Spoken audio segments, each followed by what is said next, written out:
ഇന്ന് തന്നെ ഡൗൺലോഡ് ചെയ്യൂ. കാണൂ നിങ്ങളുടെ ഫേവറേറ്റ് ഷോസ്. നിങ്ങൾ ആരാ ഇതിനകത്ത് കയറി ഇങ്ങനെയൊക്കെ പറയാൻ? നിങ്ങൾ തോക്കിക്കാർ വെടിവെക്കാതെ, ഞാൻ പറയാം ഞങ്ങൾ ആരാണെന്ന്. ഇവളെ അറിയോ? ഇവളുടെ പേരാ റിയ. ശരിയമ്മേ. മോൻ ഫോൺ വെച്ചു.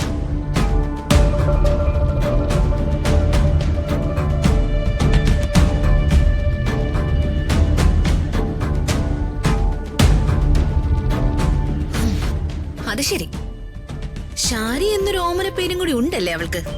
ശാരിയോ?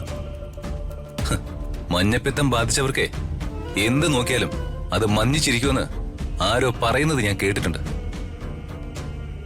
മാഡത്തിന്റെ രോഗം അതാ. പിന്നെ രാജനെ ഈ രാത്രി ആരാ വിളിച്ചത്? ഞാൻ എന്ത് പറഞ്ഞാലും മാഡം വിശ്വസിക്കാത്ത അവസ്ഥയല്ല ഇപ്പോ. മാഡത്തിനുള്ള ഉത്തരം അറിയിക്കേണ്ടവർ തന്നെ അതറിയിക്കും, അല്ലാതെ ഞാനെന്ത് പറയാന്?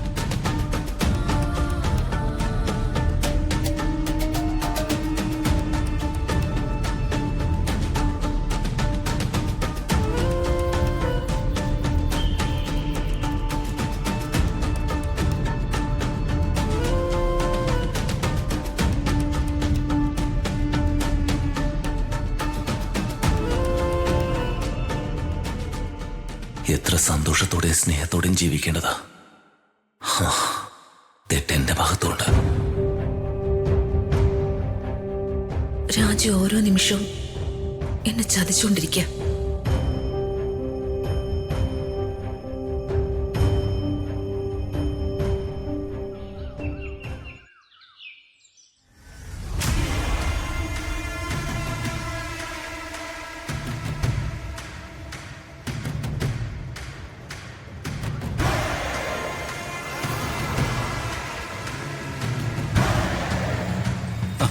അളിയ, അല്ല നീ എന്താ അളിയ അത്യാവശ്യമായിട്ട് കാണണമെന്ന് പറഞ്ഞു? എടാ മനു, എന്റെ അമ്മ അറിയാതെ ഉള്ള ഒരു പ്ലാനാ. അമ്മ ഓവർടേക്ക് ചെയ്തുള്ള പ്ലാൻ. ഞാനൊരു കടുവയാണെന്ന് കാണിച്ചു കൊടുക്കണ്ടടാ. അമ്മ ഇപ്പൊ ഒരു കിഴവിയുടെ പ്ലാനാ നടപ്പിലാക്കുന്നത്. അതിൽ ഒരു പടി മുമ്പിൽ നിൽക്കണം നമ്മുടെ പ്ലാൻ. ആ, അതിന് ഞാൻ എന്താ അളിയ ചെയ്യണ്ടേ? നീ മറ്റൊന്നും ചെയ്യണ്ട. 3 ക്രിമിനൽസിനെ എനിക്ക് അറേഞ്ച് ചെയ്ത് തരണം. ആ രാജുനൊന്ന് കൈകാര്യം ചെയ്യാനാ.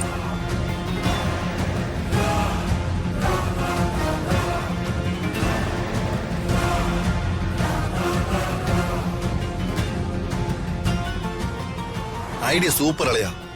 പറ്റുമെങ്കിൽ ഞാനും കൂടെ നിൽക്കാം. ഓക്കെടാ.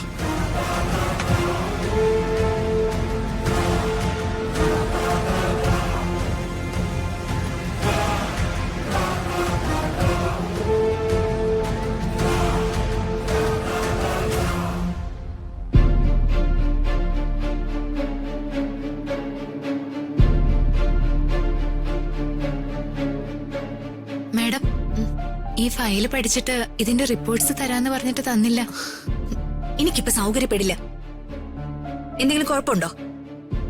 മാഡം വല്ലാതെ റെസ്റ്റ്ലെസ് ആണ്. എന്ത് ഫാമിലി പ്രോബ്ലംസ് ഉണ്ടെങ്കിലും സോൾവ് ചെയ്യാൻ പറ്റും madam. I don't need your advice. Please go.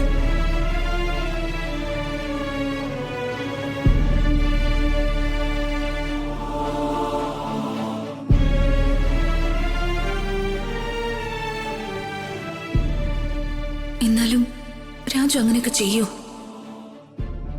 എന്നെ ചതിക്കോ? രാജുവിനെ പോലെ ഒരാള് ഇത്രയും മോശമായ കാര്യങ്ങൾ ചെയ്യോ? മറ്റൊരു പെണ്ണിനെ പ്രേമിക്കോ?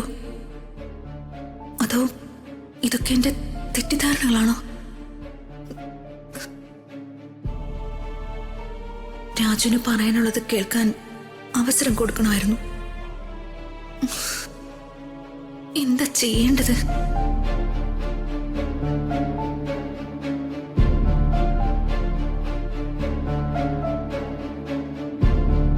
മാഡം, രണ്ടുപേർ മേഡത്തെ കാണാൻ വന്നിരിക്കുന്നു. ശരി, വരാൻ പറയൂ. Okay madam.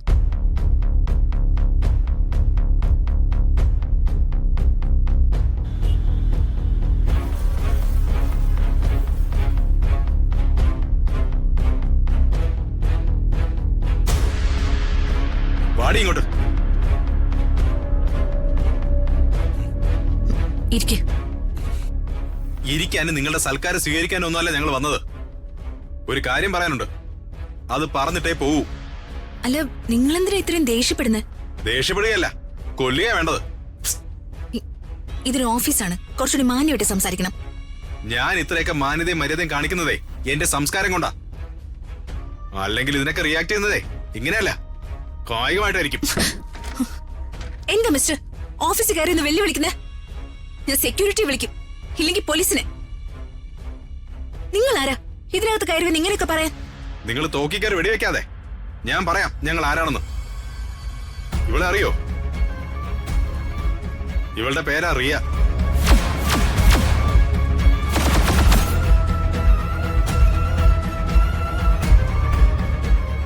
നിങ്ങളുടെ ഭർത്താവിന്റെ കാമുകി, അല്ലെ ആദ്യ ഭാര്യ.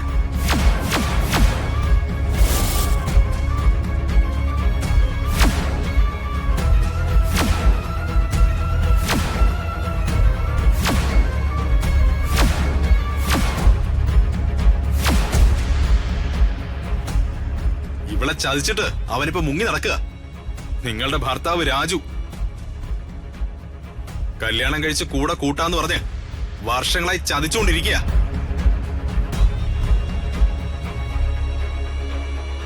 ഇവളെന്റെ പെങ്ങളാ, ഒരേ ഒരു പെങ്ങൾ. ഇവൾ ആത്മഹത്യ ചെയ്യാൻ ഒരുങ്ങിയപ്പോഴാ ഈ ചതിയുടെ കഥകളെല്ലാം ഞാൻ അറിയുന്നത്. അവൻ ഈ ഓഫീസിലുണ്ടാവുമെന്ന് കരുതിയാ ഇവളെയും കൊണ്ട് ഞാൻ ഇങ്ങോട്ട് വന്നത്. അവൻ എവിടെ പോയി ഒളിച്ചാലും അവനെ പിടികൂടും. ഭർത്താവിന്റെ ഇമ്മോറൽ ആക്ടിവിറ്റീസ് ഒക്കെ ഭാര്യ അറിയിക്കണമെന്ന് എനിക്ക് ഒരു ആഗ്രഹവുമില്ല. മനുഷ്യരല്ലേ, കൺട്രോൾ കയ്യിൽ നിന്ന് പോയാ എല്ലാം പറഞ്ഞു പോവും. ഇക്കാര്യം ഞാനും അറിഞ്ഞത്. അത് ശരി. അപ്പൊ നിങ്ങളും കൂടി അനുവദിച്ചു കൊടുത്തിട്ടാണല്ലേ അവൻ ഈ പരസ്ത്രീ ബന്ധമൊക്കെ നടത്തുന്നത്. ഒരു ഭാര്യ എന്ന നിലയില് നിങ്ങളുടെ ഭർത്താവിനെ തൃപ്തിപ്പെടുത്താൻ നിങ്ങൾക്ക് കഴിയുന്നില്ലേ? മര്യാദയ്ക്ക് സംസാരിക്കണം. ഞാൻ മര്യാദയ്ക്ക് തന്നെയാ സംസാരിക്കുന്നത്. നിങ്ങളെ കൊള്ളാഞ്ഞിട്ടാണല്ലോ അവൻ മറ്റു സ്ത്രീകളെ തിരക്കി പോകുന്നത്. എന്റെ പെങ്ങളെ ചതിക്കാനാണ് ഭാവമെങ്കില് അവൻ വിവരം അറിയും. ഇനി ഇവളെ കല്യാണം കഴിച്ചില്ലെങ്കിൽ അവന്റെ പണിക്കുറ്റം ഞാൻ തീർക്കും. അത് ഈ നടന്നതിലൊന്നും എനിക്ക് യാതൊരു പങ്കുമില്ല. ഇതൊന്നും ഞാൻ അറിഞ്ഞിട്ടുള്ളതല്ല. എന്റെ ഭർത്താവ് തെറ്റ് ചെയ്തിട്ടുണ്ടെങ്കിൽ ഈ സ്ത്രീയുടെ സഹോദരൻ എന്ന നിലയിൽ നിങ്ങൾക്ക് എന്ത് ശിക്ഷയും നൽകാം. തെറ്റ് ചെയ്തിട്ടുണ്ടെങ്കിൽ ഇക്കാര്യത്തിൽ ഞാൻ നിരപരാധിയാണ്.